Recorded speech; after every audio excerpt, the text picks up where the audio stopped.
ಗೌರವಾನ್ವಿತ ತೀರ್ಪುಗಾರರೇ ಹಾಗೂ ನನ್ನ ಪ್ರಿಯ ಮಿತ್ರರೇ, ತಮಗೆಲ್ಲರಿಗೂ ಶುಭ ಮಧ್ಯಾಹ್ನದ ಶುಭ ನಮನಗಳು.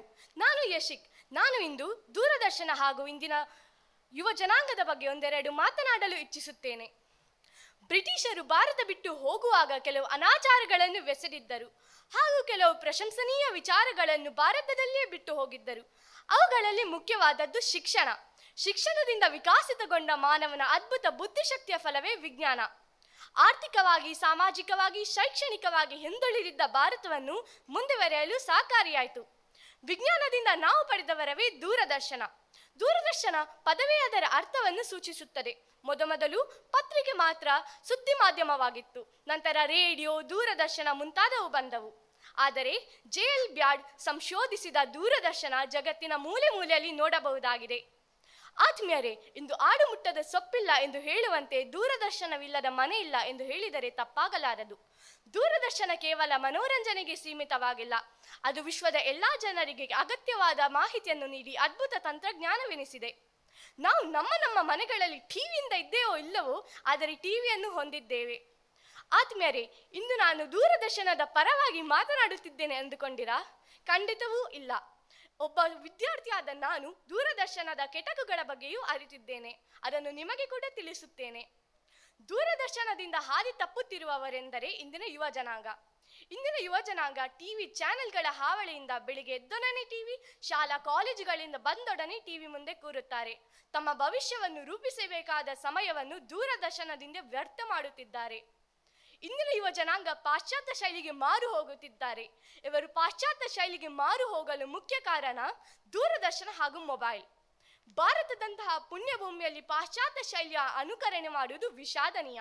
ನಾನೇನು ಪಾಶ್ಚಾತ್ಯ ಶೈಲಿಯ ಶತ್ರುವಲ್ಲ. ಕಿರುದಾಗಿರುವ ಈ ಪ್ರಪಂಚದಲ್ಲಿ ನಾವೇನು ಕಾಕಕ್ಕ ಗುಬ್ಬಕ್ಕ ಕತೆ ಕೇಳುತ್ತಾ ಕುಳಿತರೆ ಸಾಲದು. ಹಾಗಂತ ಹಳೆಯದನ್ನೆಲ್ಲ ಮರೆಯಲು ಸಾಧ್ಯವೇ ಇಲ್ಲ. ಊಟಕ್ಕೆ ಉಪ್ಪಿನಕಾಯಿ ಚೆನ್ನಾಗಿದೆ ಬಂದು ಎಂದು ಬರೀ ಉಪ್ಪಿನಕಾಯಿಯನ್ನೇ ತಿನ್ನಲು ಸಾಧ್ಯವೇ? ಇಲ್ಲ. ಆದರೆ ದೂರದರ್ಶನ ಇಡೀ ಯುವಜನಾಂಗವನ್ನೇ ತಪ್ಪು ದಾರಿಗೆ ಸೆಳೆಯುತ್ತಿದೆ. ಮಾತೃದೇವೋಭವ, ಪಿತೃದೇವೋಭವ, ಆಚಾರ್ಯ ದೇವೋಭವ, ಅತಿಥಿ ದೇವೋಭವ ಎಂದು ಹೇಳುವ ಭಾರತದಂತಹ ಪುಣ್ಯಭೂಮಿಯಲ್ಲಿ ಇಂದಿನ ಯುವಜನಾಂಗ ಅದರ ಸಂಸ್ಕೃತಿಯನ್ನು ಉಳಿಸಲು ಸೆಟೆದು ನಿಲ್ಲಬೇಕಾಗಿದೆ. ಗಾಂಧೀಜಿಯವರು ಕಂಡಂತಹ ರಾಮರಾಜ್ಯದ ಕನಸು ನನಸಾಗಬೇಕು. ನಾನು ಕನ್ನಡ ಪ್ರೇಮಿ. ಕನ್ನಡ ಭಾಷೆಯನ್ನು ಉಳಿಸಲು ಇಂತಹ ಒಂದು ಕಾರ್ಯಕ್ರಮವನ್ನು ಆಯೋಜನೆ ಮಾಡಿದವರಿಗೆ ಹೃತ್ಪೂರ್ವಕ ಧನ್ಯವಾದಗಳು. ಯಾಶಿಕ್ ಶೆಟ್ಟಿ ಅಲ್ಲ, ಈ ಕಾರ್ಯಕ್ರಮಕ್ಕೋಸ್ಕರ ನೀವು ಮಂಗಳೂರಿಂದ ಬಂದಿದ್ದೀರಿ. ಅಲೋಸಿಯಸ್ ಬಹಳ ಒಳ್ಳೆ ಸ್ಕೂಲಿಂದ ಬಂದಿದ್ದೀರಿ. ನಿಮ್ಮ ಸ್ಪೀಚು ನಾಳೆ ದೈಜಿ ವರ್ಲ್ಡ್ ಅಲ್ಲಿ ಟೆಲಿಕಾಸ್ಟ್ ಆದಾಗ ನೀವು ನೋಡ್ತೀರಾ ಇಲ್ವಾ? ನೋಡ್ತೀರಾ? ನಿಮ್ಮ 8ನೇ ಕ್ಲಾಸಿನ ಸಿಲೆಬಸ್ಗಳನ್ನ ಬೆಸ್ಟ್ ಟೀಚರ್ಸ್ ಬಂದು ದೈಜಿ ವರ್ಲ್ಡ್ ಮೂಲಕ ಪಾಠವನ್ನು ಮಾಡಿದ್ರೆ ನೋಡ್ತೀರಾ ಇಲ್ವಾ? ಹೌದು. ಯಾವುದೇ ಒಂದು ಟಾಪಿಕ್ನ ಬಗ್ಗೆ ಮಾತಾಡುವಾಗ ಅದರ ಎರಡೂ ಸೈಡ್ಗಳನ್ನ ಯಾರು ಮಾತಾಡ್ತಾರೆ ಅದು ಒಳ್ಳೆ ಕಂಟೆಂಟು ಅಂತ ಅರ್ಥ. ಬರೀ ಪ್ರಯೋಜನ ಇಲ್ಲ, ಅದು ಚೆನ್ನಾಗಿಲ್ಲ, ಇದು ಚೆನ್ನಾಗಿಲ್ಲ ಅಂತ ಹೇಳೋದಕ್ಕಿಂತ ಚೆನ್ನಾಗಿದೆ, ಕೆಟ್ಟದು ಇದೆ, ಎರಡೂ ಸೈಡ್ಗಳನ್ನ ಮಾತಾಡಿದ್ರೆ ಯಾಶಿಕ್ ಮುಂದೆ ಒಳ್ಳೆ ಸ್ಪೀಕರ್ ಆಗ್ತೀರಿ. ನಿಮ್ಮ ಪ್ರೆಸೆಂಟೇಷನ್ ಚೆನ್ನಾಗಿದೆ, ವಾಯ್ಸ್ ಚೆನ್ನಾಗಿದೆ, ಎಕ್ಸ್ಪ್ರೆಷನ್ ತುಂಬಾ ಚೆನ್ನಾಗಿದೆ, ಡೆಪ್ತ್ ಇದೆ ವಾಯ್ಸಲ್ಲಿ. ಬಟ್ ಇದೊಂದು ಮೈನಸ್. ಎರಡೂ ಸೈಡ್ ನೀವು ಮಾತಾಡಿದ್ರೆ ನೀವು ಒಳ್ಳೆ ಸ್ಪೀಕರ್ ಆಗ್ತಿರೋದಂಗೆ ಅನಿಸ್ತಾ ಇದೆ. All the best. ಬಾಕಿ ಉಳಿದದನ್ನ ನಿಮ್ಗೆ ಸರ್ ಹೇಳ್ತಾರೆ. ಯಶಿಕ್, ನಾಳೆ ಈ ಪ್ರೋಗ್ರಾಮ್ ಟಿವಿಯಲ್ಲೇ ಬರೋದು ಗೊತ್ತಲ್ಲ? ಸೊ ಹಾಗಿರುವಾಗ ನೀವು ಟಿವಿ ನೋಡ್ತೀರಾ? ನೀವು ಸ್ವಲ್ಪ ಸ್ವಲ್ಪ ನೋಡ್ತೀರಿ. ಸರ್ ಹೇಳಿದಾಗೆ ಯಾವುದೇ ಟಾಪಿಕ್ ತಕೊಂಡ್ರು ಕೂಡ ಒಂದು ನೀವು ಏನ್ ನೋಡ್ಬೇಕಂತ ಹೇಳಿದ್ರೆ ಅದು ಇವತ್ತಿಗೆ ಪ್ರಸ್ತುತವ ಅಂತ ಹೇಳಿ, ಅಂದ್ರೆ ಇವತ್ತಿನ ಟೈಮಿಗೆ ಅದು ರಿಲೆವೆಂಟ್ ಆಗ್ತದ ಅಂತದ್ದು. ಇವತ್ತು ಟಿವಿಗಿಂತ ಜಾಸ್ತಿ ಯಂಗ್ಸ್ಟರ್ಸ್ ಇರೋದು ಫೋನ್ ಅಲ್ಲಲ್ಲ. ಸೊ ಟಿವಿ ಸ್ವಲ್ಪ ರಿಲೆವೆಂಟ್ ಆಗ್ತದೆ. ಈ ಟಾಪಿಕ್ ಒಂದು 10 ವರ್ಷದ ಮುಂಚೆ ಆದ್ರೆ ನೀವು ಅದಕ್ಕೆ ಒಂದು ಜಸ್ಟಿಸ್ ಆಗ್ತಿತ್ತು. ಇವತ್ತಿಗೆ ಸ್ವಲ್ಪ ಅದು ಔಟ್ಡೇಟೆಡ್ ಆಗ್ತಾ ಬರ್ತದೆ. ಸೊ ಹಾಗಾಗಿ ಅದರ ಬಗ್ಗೆ ಸ್ವಲ್ಪ ಆಲೋಚನೆ ಮಾಡಿ ಇನ್ನು ನೆಕ್ಸ್ಟ್ ಟಾಪಿಕ್ ತಗೊಳ್ಳುವಾಗ.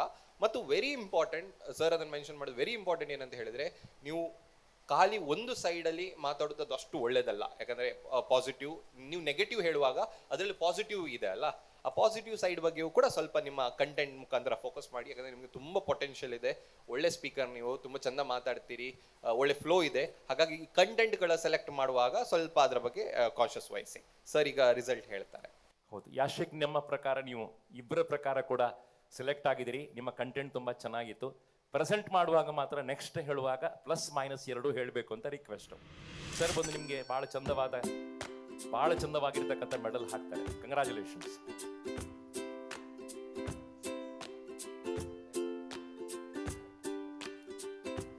ರಂಗನಾಥ್ ಸಮ, ಕಂಗ್ರ್ಯಾಚುಲೇಷನ್. ಅಭಿವ್ಯಕ್ತ ನನ್ನ ಧ್ವನಿ ನನ್ನ ಶಕ್ತಿಯಲ್ಲಿ ನೀವು ಸೆಲೆಕ್ಷನ್ ಆಗಿದ್ದೀರಾ ಆಡಿಷನ್ ರೌಂಡಲ್ಲಿ. ಹೇಗೆ ಅನಿಸ್ತಾ ಇದೆ ನಿಮಗೆ? ನನಗೆ ತುಂಬ ಖುಷಿ ಆಗ್ತದೆ. Okay, congratulations. ನಿಮ್ಮ ಹೆಸರು ಮತ್ತು ಸ್ಕೂಲ್ನ ಹೆಸರನ್ನ ಹೇಳ್ತೀರಾ? ನನ್ನ ಹೆಸರು ಯಶಿಕ್ ಎಸ್ ಶೆಟ್ಟಿ. ನಾನು ಸೈಂಟ್ ಅಲೋಷಿಯಸ್ ಗೊಂಜಾಗ ಶಾಲೆ ಮಂಗಳೂರಿನಿಂದ ಬಂದಿದ್ದೇನೆ. ಓಕೆ, ನೀವು ಪಾರ್ಟಿಸಿಪೇಟ್ ಮಾಡಬೇಕು ಅಂತ ಹೇಳಿ ಎಣಿಸಿದಾಗ ಯಾವ ರೀತಿಯ ಪ್ರಿಪ್ರೇಷನ್ಸನ್ನು ಪ್ರಾರಂಭಿಸಿದ್ರಿ? ನಾನು ಸ್ವಲ್ಪ ಥಿಂಕ್ ಮಾಡ್ತಿದ್ದೆ, ಆಮೇಲೆ ಬುಕ್ಸ್ ಓದ್ತಿದ್ದೆ, ಅಮ್ಮನ ಹತ್ರ ಮಾತಾಡ್ತಿದ್ದೆ, ಟೀಚರ್ಸ್ ಹತ್ರ ಮಾತಾಡ್ತಿದ್ದೆ, ಆಮೇಲೆ ನನಗೆ ಸೊ ಪ್ರಿಪ್ರೇಷನ್ಸನ್ನು ಮಾಡ್ಕೊಳ್ಳಿ ಆ್ಯಂಡ್ ನೆಕ್ಸ್ಟ್ ಎಲ್ಲ ರೌಂಡ್ಸಲ್ಲಿ ನಿಮ್ಮನ್ನು ನೋಡುವ ಆಸೆ ಇದೆ ನಮಗೆ. Congratulations and all the very best.